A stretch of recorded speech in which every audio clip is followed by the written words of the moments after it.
नमस्कार दोस्तों, स्वागत है आपका Uttarakhand next exam YouTube channel में। आज के इस सीरीज में हम इंडियन हिस्ट्री से रिलेटेड 30 क्वेश्चन जानेंगे जो एग्ज़ाम की दृष्टि से काफ़ी महत्वपूर्ण है। ये इस सीरीज का सेकेंड पार्ट है। तो चलिए दोस्तों शुरू करते हैं आज के वीडियो।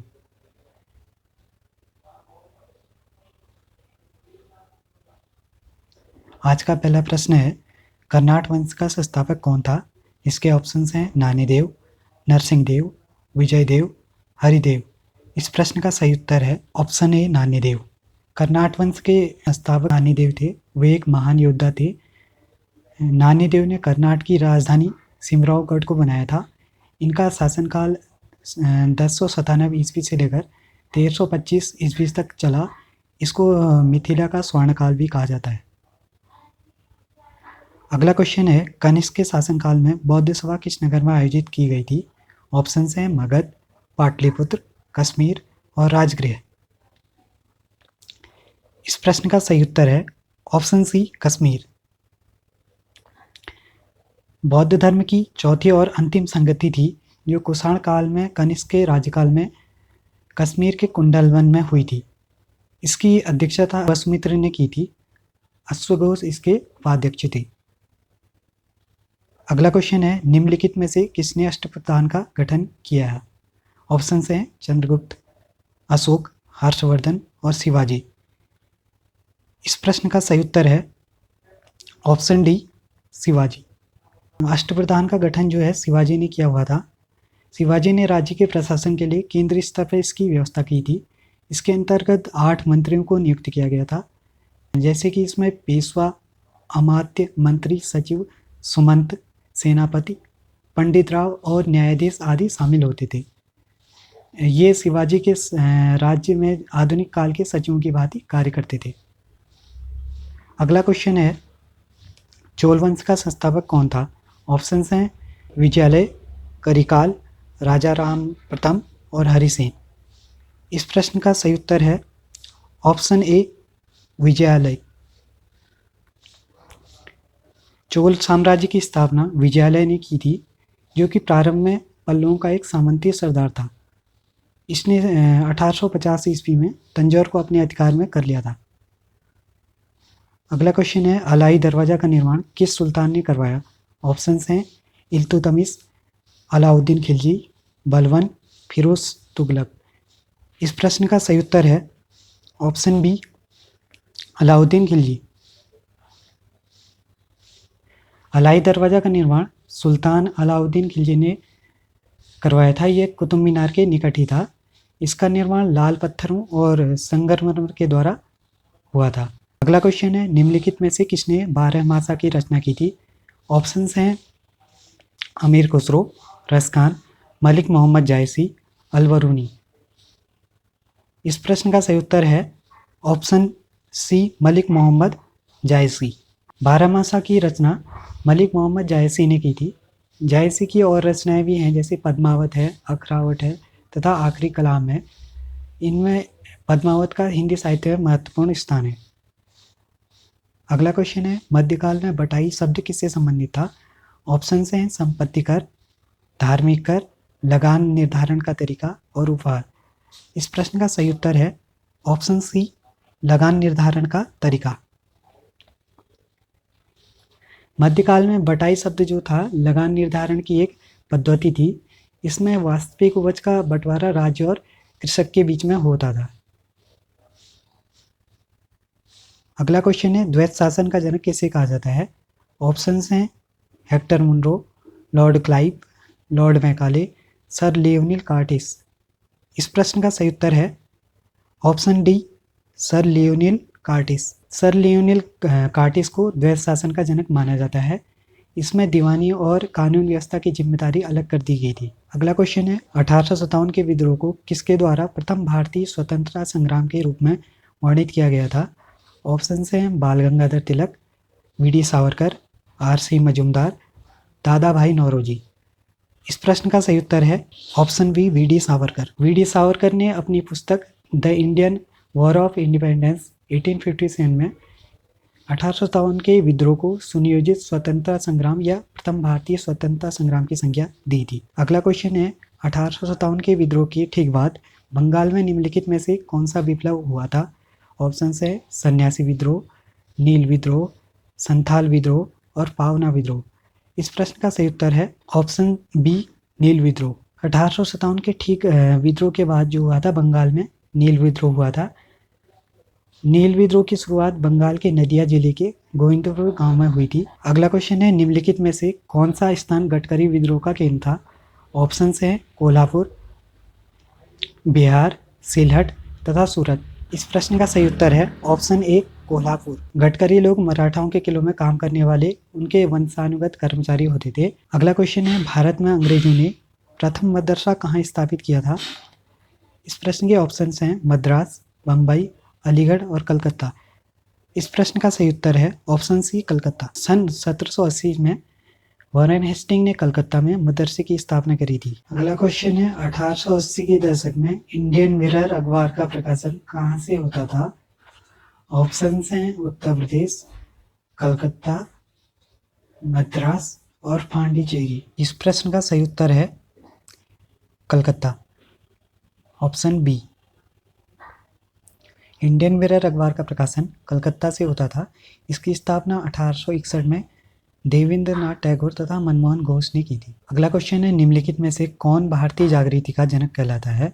ऑप्शन हैं स्वामी विवेकानंद, रविंद्रनाथ टैगोर, राजा राममोहन राय और ऑप्शन डी, दयानंद सरस्वती। इस प्रश्न का सही उत्तर है ऑप्शन सी, राजा राममोहन राय। अगला क्वेश्चन है राजा राममोहन राय को राजा की उपाधि से किसने सम्मानित किया था? इस प्रश्न के ऑप्शंस हैं औरंगजेब, महात्मा गांधी, अकबर द्वितीय, रॉबर्ट क्लाइव। इस प्रश्न का सही उत्तर है ऑप्शन सी, अकबर द्वितीय। मुगल बादशाह अकबर द्वितीय ने राममोहन राय को राजा की उपाधि के साथ साथ अपने दूत के रूप में 1830 में ब्रिटिश सम्राट विलियम चतुर्थ के दरबार में भेजा था। अगला क्वेश्चन है निम्नलिखित में से सत्य शोधक समाज की स्थापना किसने करी थी? इस प्रश्न के ऑप्शन हैं शिवनाथ शास्त्री, ज्योतिबा फुले, गोपाल कृष्ण गोखले, रास बिहारी बोस। इस प्रश्न का सही उत्तर है ऑप्शन बी, ज्योतिबा फुले। 1873 ईस्वी में सत्य शोधक समाज की स्थापना ज्योतिबा फुले ने की थी। इनका जन्म 1827 में एक माली के घर हुआ था और इन्होंने एक शक्तिशाली गैर ब्राह्मण आंदोलन का संचालन किया था। अगला क्वेश्चन है 1885 में भारतीय राष्ट्रीय कांग्रेस की स्थापना के समय गवर्नर जनरल कौन था? इस प्रश्न के ऑप्शंस हैं Warren Hasting, Lord Minto, Lord Curzon, Lord Dufferin. इस प्रश्न का सही उत्तर है ऑप्शन डी, लॉर्ड डफरिन। भारतीय राष्ट्रीय कांग्रेस की स्थापना के समय भारत का वाइसराय लॉर्ड डफरिन था। इसका कार्यकाल सन 1884 से 1888 ईस्वी तक था। उसने कांग्रेस का यह कहकर मजाक उड़ाया था कि यह सूक्ष्मदर्शी अल्पसंख्यकों की संस्था है। अगला क्वेश्चन है निम्नलिखित में से किसने भारतीय राष्ट्रीय कांग्रेस पर प्रार्थना, याचना तथा विरोध की राजनीति करने का आरोप लगाया? ऑप्शन हैं सुभाष चंद्र बोस, सरदार पटेल, बाल गंगाधर तिलक, लाला हरदयाल। इस प्रश्न का उत्तर है ऑप्शन सी, बाल गंगाधर तिलक। बाल गंगाधर तिलक ने भारतीय राष्ट्रीय कांग्रेस पर प्रार्थना, याचना तथा विरोध की राजनीति करने का आरोप लगाया था।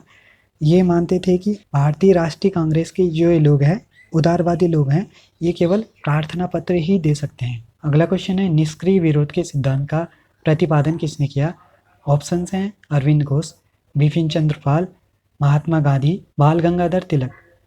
इस प्रश्न का सही उत्तर है ऑप्शन ए, अरविंद घोष। निष्क्रिय विरोध के सिद्धांत का प्रतिपादन अरविंद घोष ने अपनी पुस्तक वंदे मातरम में किया था। उनका मानना था कि अंग्रेजों को भारत बिना देर किए हुए या अविलंब छोड़ देना चाहिए। जब तक अंग्रेज ऐसा नहीं करते हैं तब तक उनके विरुद्ध विरोध प्रदर्शन करते रहना चाहिए। अगला क्वेश्चन है निम्नलिखित में से किसने लाठी क्लब की स्थापना की थी? ऑप्शन हैं सरदार पटेल, बाल गंगाधर तिलक, पंडित नेहरू, भगत सिंह। इस प्रश्न का सही उत्तर है ऑप्शन बी, बाल गंगाधर तिलक। बाल गंगाधर तिलक ने लाठी क्लब के साथ साथ हिंदू अखाड़ा, गणपति महोत्सव, शिवाजी महोत्सव आदि की स्थापना की थी। अगला क्वेश्चन है गदर पार्टी की स्थापना कहाँ हुई थी? ऑप्शंस हैं अफगानिस्तान में, बिहार में, इंग्लैंड में, संयुक्त राज्य अमेरिका में। इस प्रश्न का सही उत्तर है ऑप्शन डी, संयुक्त राज्य अमेरिका में। गदर पार्टी की स्थापना 21 अप्रैल 1913 को संयुक्त राज्य अमेरिका में की गई। पार्टी का मुख्यालय सैन फ्रांसिस्को अमेरिका में स्थित है। लाला हृदयाल इस संस्था के पथ प्रदर्शक थे और गदर पार्टी में रामचंद्र, रास बिहारी बोस, राजा महेंद्र प्रताप, अब्दुल रहमान आदि प्रमुख थे। अगला क्वेश्चन है, बंगाल में ब्रिटेन की वस्तुओं के बहिष्कार का सुझाव सर्वप्रथम किसने दिया? ऑप्शंस हैं अरविंद घोष, सतीश चंद्र मुखर्जी, कृष्ण कुमार मित्र, मोतीलाल घोष। इस प्रश्न का सही उत्तर है ऑप्शन सी, कृष्ण कुमार मित्र।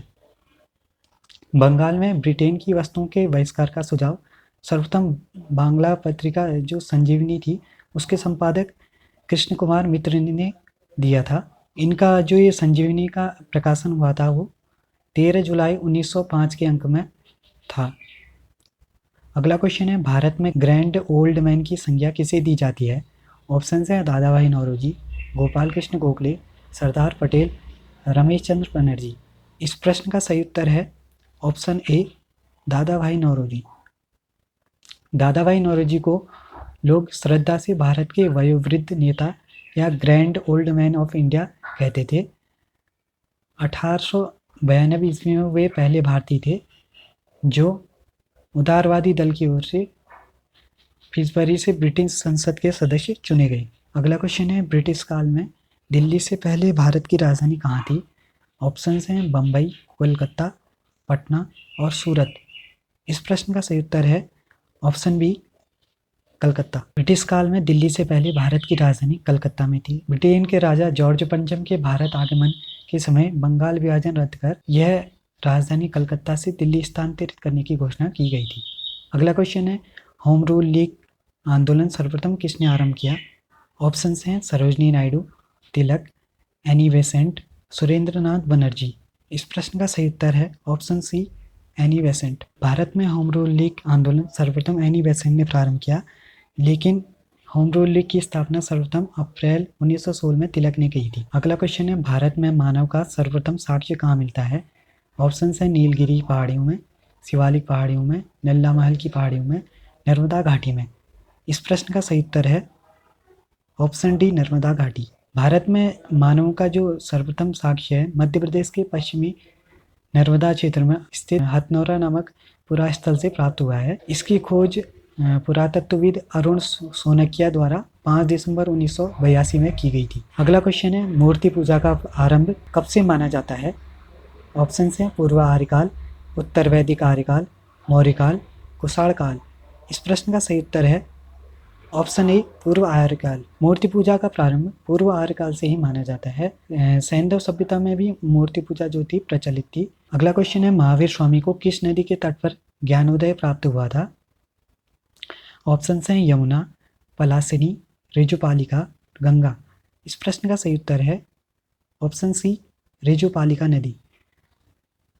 महावीर स्वामी को 12 वर्षों की कठोर तपस्या तथा साधना के पश्चात ऋजुपालिका नदी के तट पर एक साल के वृक्ष के नीचे ज्ञान प्राप्त हुआ था। इसके फलस्वरूप वे केविलिन भी कहलाए थे। अगला क्वेश्चन है, परम भागवत उपाधि धारण करने वाला प्रथम गुप्त शासक कौन था? ऑप्शन हैं समुद्रगुप्त, चंद्रगुप्त प्रथम, रामगुप्त, चंद्रगुप्त द्वितीय। इस प्रश्न का सही उत्तर है ऑप्शन ए, समुद्रगुप्त। नालंदा एवं गया के ताम्रपत्रों के अनुसार समुद्रगुप्त वह प्रथम गुप्त शासक था जिसने परम भागवत की उपाधि धारण की थी। अगला क्वेश्चन है, निम्नलिखित में से किस गुप्त शासक ने हुणों को पराजित किया? ऑप्शन हैं समुद्रगुप्त, स्कंदगुप्त, कुमारगुप्त, चंद्रगुप्त द्वितीय। इस प्रश्न का सही उत्तर है ऑप्शन बी, स्कंदगुप्त। हुणों का पहला भारतीय आक्रमण गुप्त सम्राट स्कंदगुप्त के शासनकाल में हुआ था। स्कंदगुप्त के हाथों वे बुरी तरह परास्त हुए थे। इसका कोई तात्कालिक प्रभाव तो नहीं पड़ा, किंतु परोक्ष रूप से इसने गुप्त साम्राज्य के पतन की गति को तेज कर दिया था। आज की वीडियो में बस इतना ही। आशा करता हूँ आपको वीडियो पसंद आई होगी। अगर आप इन क्वेश्चन की PDF चाहते हैं तो डिस्क्रिप्शन में टेलीग्राम का लिंक दिया है, वहाँ से आप इस क्वेश्चन की PDF प्राप्त कर सकते हैं। ऐसे ही वीडियो के साथ बने रहिए, चैनल को सब्सक्राइब कीजिए। धन्यवाद।